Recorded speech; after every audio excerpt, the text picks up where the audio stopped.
I'm Jordan. I wanted to talk today briefly about a book that I just finished last night, and that is The Brontes by Juliet Barker. I spent about 2 months reading this book.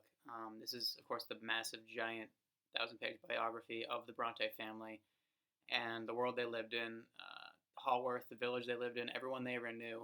They're all given their kind of fair share in this book, and I'll be getting to exactly if I think that's entirely necessary a little later. But I will say that well, first of all, like I said, I read this over the course of a couple months, which is not something I generally do. I had read-alongs and stuff going on during this, but the effect I think was largely good because I got to feel like I was living with these people, and that's partly due to the fact that I was reading it over such an extended period of time, but also that's to Julia Barker's credit, the way she was able to bring these people to life. And she does that largely through their own words. There are a lot of excerpts in here of the Brontes' writings and their letters. And Charlotte comes across as, I think, the greatest letter writer in here. And that might be because, of course, she lived longer than the other siblings, so she gets more page time, as it were. But I was just amazed at some of the letter excerpts that are included in here. They are just as good as Charlotte's writing in novels, it appears to me. I'm not one who is at all interested in collected letters volumes, but I would probably consider looking at collected letters of Charlotte Bronte because of the way they're excerpted in this book. But of course, Charlotte is the most famous sibling, I think you could argue, but there are some really good surprises in here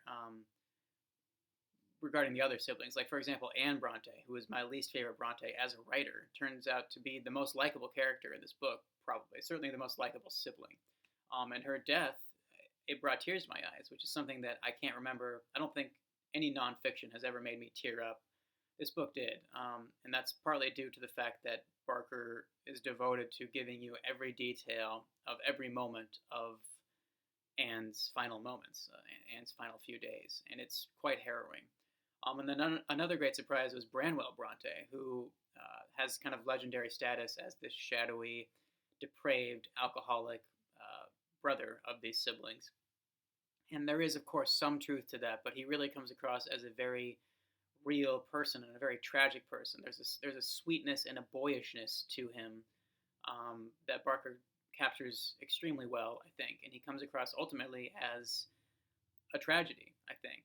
Maybe a little selfish, but also just wasted talent, because we get much of his own writing, his poetry, for example, and it's magnificent. A lot of it is very, very good. I don't think it compares to like Emily's, for example, but it's interesting because his poetry seems to be much more meticulously structured and carefully done and perhaps conventional. It doesn't have the power of like Emily's, I think. But it's interesting to see that coming from a Bronte and to compare the similarities. And the similarities between all their writings is, of course, their shared foundation in their childhood fantasy realm of Angria and Gondel.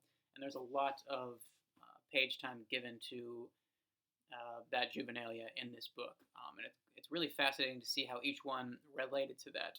Emily seems to have never, ever let go of that fantasy at all. And in fact, Barker suggests that whenever she did try to extricate herself from that fantasy realm, she would become physically ill. And she points out how Wuthering Heights was largely drawn from that fantasy realm. So it's really, in a lot of ways, this book is a testament to imagination, because these people did live in a relatively isolated way and just created this massive, passionate, romantic, imaginary world which overshadowed the rest of all their lives, really. But getting back to Emily, who is my favorite Bronte, and maybe my favorite novelist if she had lived to write more than one. She is unfortunately a shadowy figure in this book because we know so little about her and because she led such a uneventful life. So that's unfortunate, but I did want to give you one excerpt regarding her, just first of all to give you an example of how Barker writes and how tasteful it is, but also to kind of give you a feel for how Emily is portrayed here. So this is an excerpt about Emily's final day and her death. And, whoops, that's not it, sorry. Okay, by midday, Emily was worse. Her unbending spirit finally broken, she whispered between gasps for breath, "If you will send for a doctor, I will see him now." Dr. Wheelhouse was summoned immediately, but of course it was too late. There was nothing he could do. Tradition has it that Emily refused to the last to retire to bed, dying as unconventionally as she had lived on the sofa in the parsonage dining room. This seems unlikely, as there is no contemporary source for the story, and Charlotte later movingly described how Emily's dog Keeper lay at the side of her dying bed. In all probability, therefore, Emily was carried upstairs to her own bedroom, overlooking the moors she had always loved. Unlike Branwell, she fought death to the end, and it was a bitter end. There was no time for consolatory words or acceptance of the inevitable. After a hard, short conflict, that's a quote from a letter by Charlotte, Emily was torn from the world, quote, turning her dying eyes reluctantly from the pleasant sun. At 2 o'clock in the afternoon, age 30, she died. The relentless conflict between strangely strong spirit and fragile frame was over.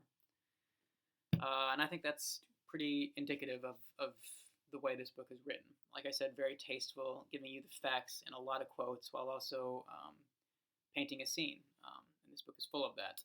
And finally, I need to talk about Patrick Bronte, the father of these people. And he comes across as really the hero of this book. It begins and ends with Patrick. And I didn't know a whole lot about the Bronte legend before I read this book, but I was aware of Patrick as a kind of, eccentric, reclusive, maybe violent, scary figure. And he, at least the way he comes across in this book, was not that at all. A very, very tender, kind, patient man who tragically outlived his entire family, his wife and his 6 children. But never neglected his duties as a clergyman, was constantly involved in humanitarian efforts for his parish, and who took the massive amount of grief that he had to deal with quite philosophically and admirably. And so largely, I think this book is a tribute to Patrick, I would say. It's not just about Patrick, obviously, but Patrick comes across as kind of the overarching structure of this book, the life of Patrick.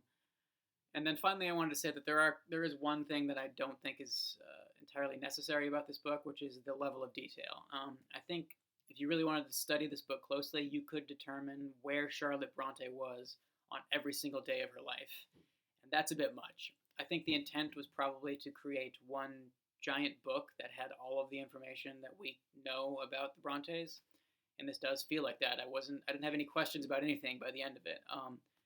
But it's a bit much for a casual reading experience. I was never exactly bored, but there were moments where I was thinking, this is not entirely necessary information.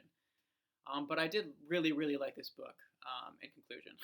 It's one of the best books I've read this year, and it's a kind of reinforcement of my continuing love for nonfiction. It seems like I have seen a lot of booktubers mention this being on their shelves but not read yet. I would highly recommend you give it a try at some point because it's very, very good. And if you have read it, let me know what you think of it.